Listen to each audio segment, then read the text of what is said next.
Ahojte, ja som Ema. Ja som Šiky. A dneska sme sa rozhodli, že vám porozprávame niečo o starostlivosti, o tetovania.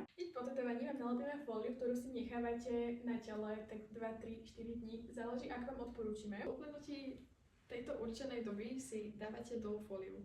Fóliu vždycky odporúčame dávať dolu pod vodou, pretože fólia ide stiahnuť oveľa jednoduchšie a neštípe to toľko. Tetovanie si jemne umýjeme a nakremujeme.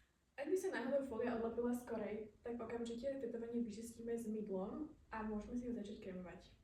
A používate iba antibakteriálne mydlo. Ja si kremujem minimálne 3, 4 až 5 krát do dňa. Som sa čakala, že čím si to natierala.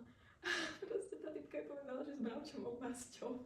Takže so žiadnou bravčovou masťou si nebudete kremovať tetovanie. Počula som, že bazolínom to je podľa mňa už také, že možno bežnejšie, ale aj takéto, že hrozné. To je tiež zle. Tetovanie absolútne, že nedýchá proste. Ten krém je o to, aby sa tam dala že tenká vrstva a aby to aj proste dýchalo vlastne. Áno, aby to liečilo, ale to iba upcha a ešte to spôsobí samé problémy, takže... Presne tak. Ale už som tu mala takých ľudí, ktorí si natierali bazolínou, alebo proste, že rôznymi inými krémami, ako boli určené vlastne na tetovanie, takže to je veľmi podľa Je to zle. A nepoužívajte ani žiadne parfumované, pretože to vie tiež spôsobiť nejakú alergickú reakciu.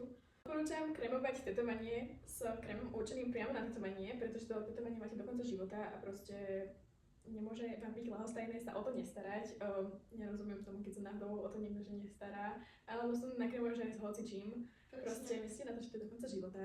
Tetovanie nechávajte v nejakom čistom prostredí, v čistom oblečení hlavne, žiadne proste baktérie, nič spotené, ani špinavé, žiadne špinavé ruky proste nechytať, neolupovať, neškrábať. V lete sa vyhýbať napríklad slnku, opalovaniu, moru, tým bazénom a tak ďalej. Áno, určite, pretože do slnečka tiež môžeme dostať alergickú reakciu, aj keď bežne nie sme alergickí, ale pri tetovaní sa dostať môže, pretože stále je to iba otvorená rana. Určite odporúčame minimálne 2 týždne po tetovaní neísť do bazénov, do jazier, do saun, do fitka, vôbec nie, vyhýbať sa namáhavým športom, pretože sa vám to tetovanie naozaj môže poškodiť. To je bolo z dnešnej aftercare asi všetko. Starajte sa o svoje tetovanie. Ďakujeme.